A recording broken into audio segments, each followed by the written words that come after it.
All right, everyone, welcome back into another props video. Going to be touching on the top prop bets here for this two-game slate in the NBA Cup. We got the Orlando Magic versus the Milwaukee Bucks, and we also have the Dallas Mavericks versus the OKC Thunder. Let's go ahead and start with the first game.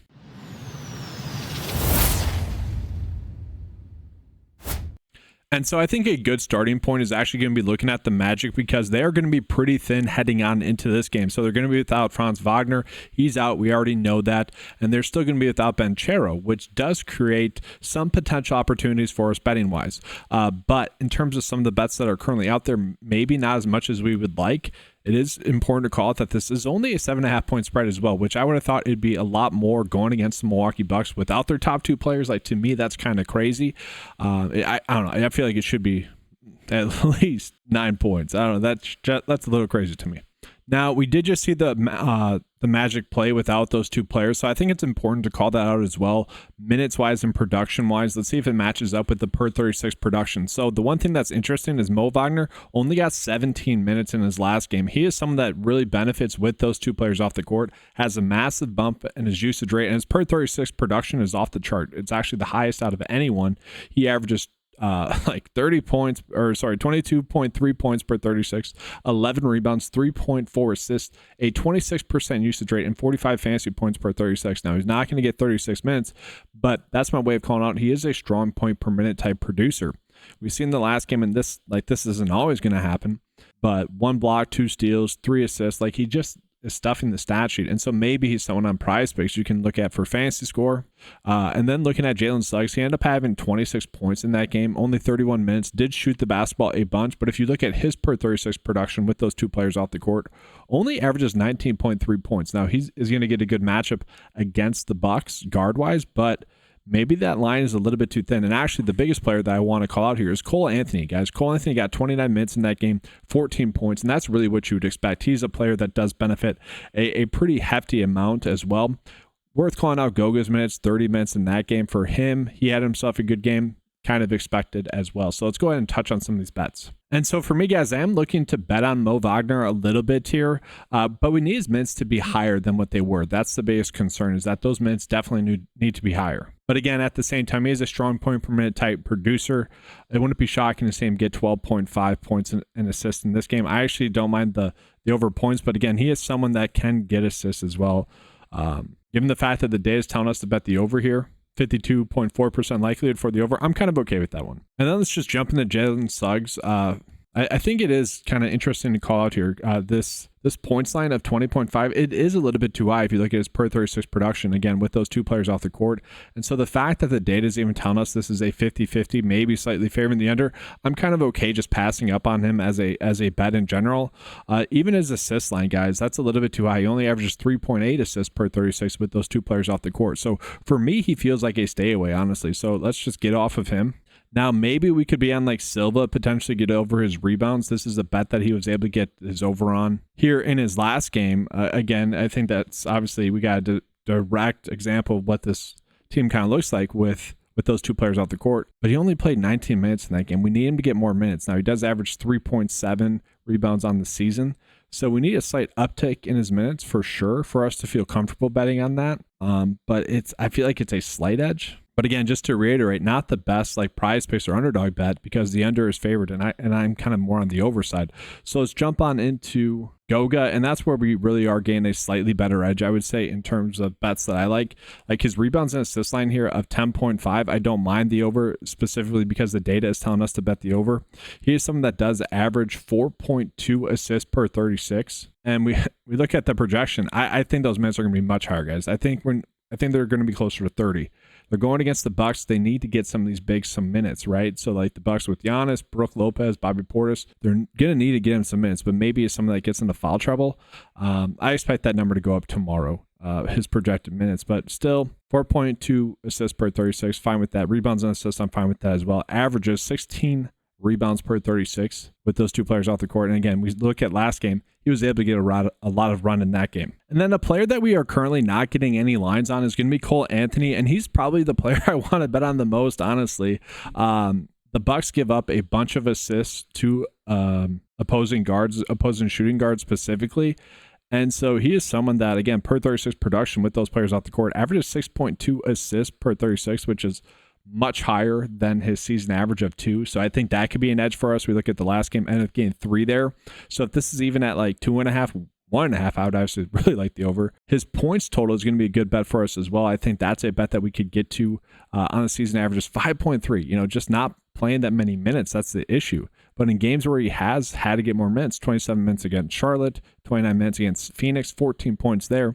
And so that leads me to believe that we are going to get some good edges with him. He does average 21.4 points per 36, 7 rebounds, 6.2 assists. And so it's kind of a skewed data set because he hasn't been playing that many minutes. He's just coming in spurts. So it's not the best data set. But even last year, he was someone that did really benefit with those 2 players off the court. So I'm hoping we get some bets on him just in general, because I do think we're going to have some good edges there.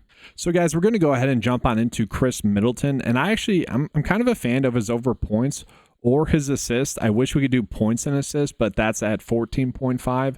And so when you combine the two, it's at 14. So you're better off just picking one or the other. I'm kind of fine with both of those two. So we have seen Chris Middleton play 2 games thus far this season where he was able to get 11 points in both games. And now he's been playing limited minutes, 20 minutes and 23 minutes. But the reason why I like his points maybe a little bit more than the assist line, which I really don't mind, guys, 6 assists, 5 assists, I think that's solid as well. But I like the points line because he hasn't had a good night shooting just yet. And he is obviously a great shooter.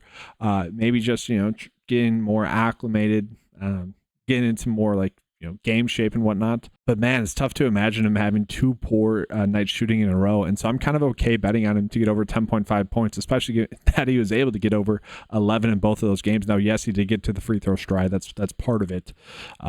4 and 6 free throws and 100% there. But that also is a good thing for us as well. Like maybe this game does end up being close and he's someone that's closing it out free throw wise for us there as well. Again, that's that over bet. But guys, that's really it in terms of bets that I like. Worth calling out, there's a slight prop line difference here for Lillard for his points and rebounds between PrizePicks and Underdog. Like if you like the over, obviously you'd rather bet that there on Underdog. Interesting points and rebounds difference here for Bobby Portis. On PrizePicks, this would be a good over bet of 17.5. Take advantage of that prop line difference. That should not be happening. And it is a small sample size, right? But in 2 games now with Chris Middleton back, 17.5 points and rebounds. So not a terrible bet there. Actually, I'm going to get on that one here on PrizePicks. And then guys, let's go ahead just real quickly. We're going to jump into the next game. I do want to call it. We are currently getting 2 pretty good EV bets.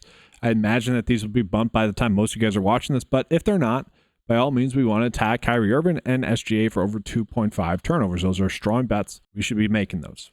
Now, there are 2 kind of things I need to point out here. One, PJ Washington's currently questionable. I do expect him to play just with it being the NBA Cup and whatnot.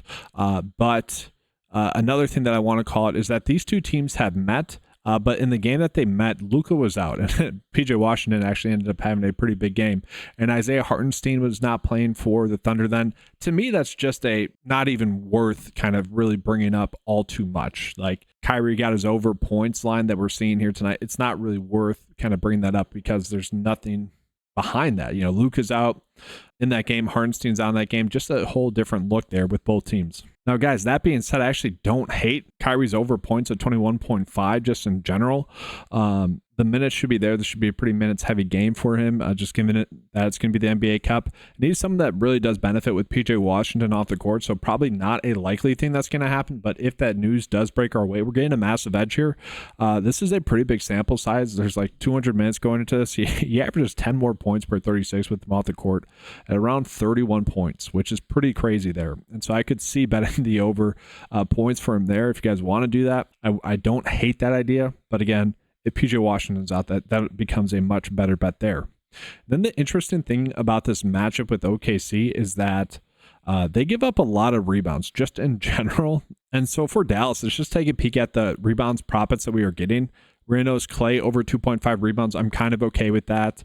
I actually like Luka to get over 8.5 rebounds. And so this is a better traditional sportsbook bet rather than it is going to be like a PrizePicks or Underdog bet because the under is favored of 53. Now, Luka is someone that does average about 8.5 rebounds. It's 8.3. And what's interesting is that he's gotten this over in 3 straight games. So I think a lot of people are going to be betting on the over, even though that the under is favored here. But I kind of like the over as well. You know, they give up they give up the most rebounds to opposing point guards at 7.6 on average, which is the most in the league. And so you get Luka in the best matchup for rebounds, a guy that averages 8.3 rebounds. I could see myself betting on the over there. But again, that's going to be more for traditional sportsbook bets. Or that's a bet that you could end up running out on Underdog as well. That's going to pay out 1.09x here. And I think that's just a slightly better edge that we can make there rather than betting that on Underdog where you're not, or on PrizePicks where you're not getting an advantage to doing a bet where the lower is currently favorited. And then as well, like it is like an okay bet, I would say. Like if we get news that Washington's out, we could bet on Lively, I would say, to get over his rebounds. But we are seeing PrizePicks is bumping up the Oh, interesting. This is actually interesting here. Why is PrizePicks bumping this up to 8? That's strange. It's a 50-50, the average sportsbook line. And I'm guessing there's just not enough data points. I'm doing this the night before. I'm guessing that's why. And even this one probably shouldn't be bumped here for PJ Washington. Only a 52.5% likelihood for him to get over 6.5 rebounds. That's certainly interesting. But again, it's more the matchup. Okay. OKC gives up the 5th most rebounds to opposing centers of about 15.8 per game. And so I kind of get it. People are probably just trying to chase those lines.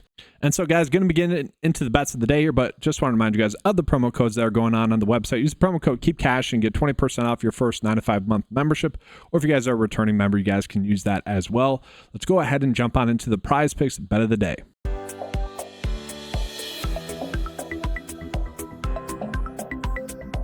All right, so jumping into the PrizePicks bet of the day, keeping it simple, guys. We're taking advantage of that EV bet that we currently have.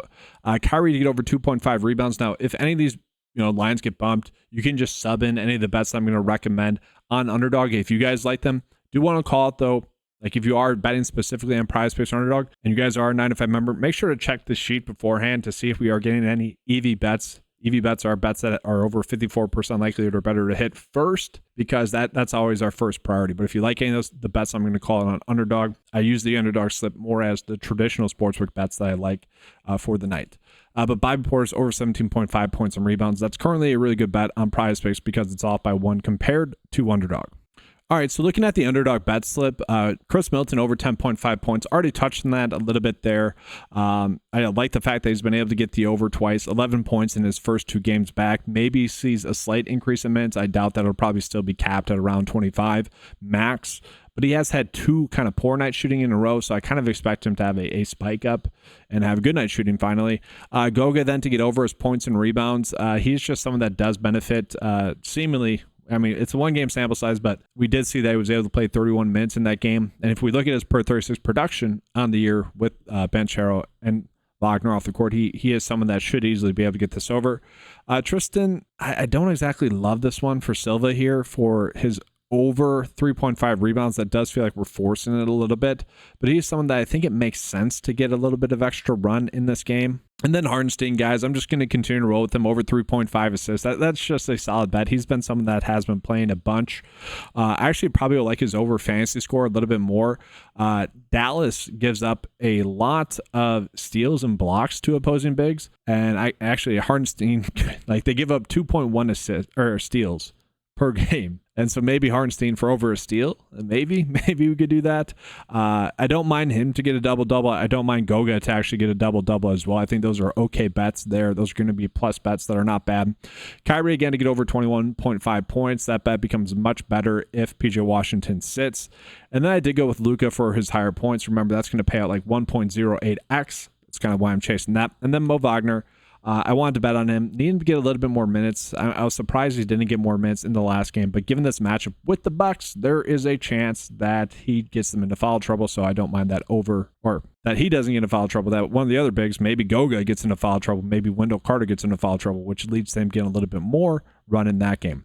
All right, guys, that's going to do it for this 2-game slate. I honestly wish we were getting better bets. Like these ones all feel like tighter lines. They just do. It's kind of is that slate. I do think it'll end up being a good fantasy score night for PrizePicks or Underdog, whichever one.